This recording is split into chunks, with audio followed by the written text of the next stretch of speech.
আসসালামু আলাইকুম, আশা করি সবাই ভালো আছেন। তো আমি এখানে যেটা দেখাচ্ছি এটা হলো সেওই পিঠা বা সেমাই পিঠা বলা হয়। তো এটা রান্না করার জন্য এখানে একটা পাতিল নিয়ে নিলাম। এর মধ্যে 4 লিটার দুধ, 4 পয়সা তেজপাতা, 2টা লং, 2টা এলাচ আর পরিমাণ মতো লবণ দিয়ে বসিয়ে দিলাম চুলার মধ্যে। তো এটা এখন চুলার মধ্যে বসিয়ে আমরা জাল করব। তো এর মধ্যে যে যে উপকরণ লাগবে সেগুলো দেখিয়ে দিচ্ছি। এখানে আমরা একটা নারকেল কুড়িয়ে নিলাম, কুড়িয়ে রাখলাম। এটার মধ্যে একটা নারকেল দিব আমরা। এর সাথে লাগবে চিনি আর সাবুদানা। তো চিনি আর সাবুদানাও নিয়ে নিলাম। এখন দুধটা ভালো করে জাল করে নিব যতক্ষণ না পর্যন্ত বলক আসে।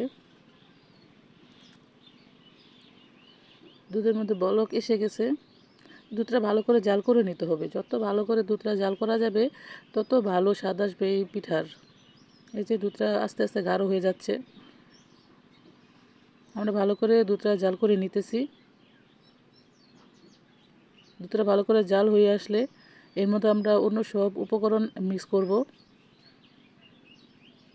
এই তো দুধটা প্রায় জাল হয়ে গেছে। এখন এর মধ্যে অ্যাড করে দেব সাবুদানা। তাই সাবুদানা ধুয়ে পরিষ্কার করে 1 মিনিট ভিজিয়ে রেখেছিলাম। এখন এটার সাথে মিক্স করে দেব, অ্যাড করে দিয়ে মিক্স করে দেব।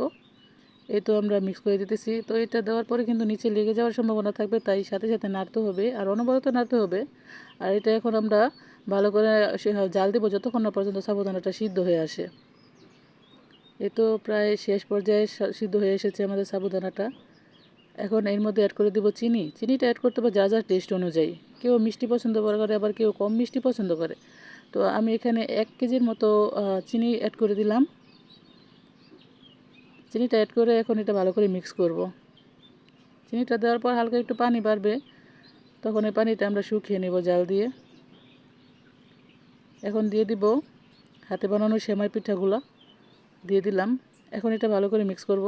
তো খেয়াল রাখতে হবে এটা যাতে ভেঙে না যায়, আলতো হাতে ভালো করে নাড়তে হবে যাতে ভেঙে না যায়। ভেঙে গেলে এর পিঠার স্বাদটা থাকবে না, স্বাদটা ভালো আসবে না।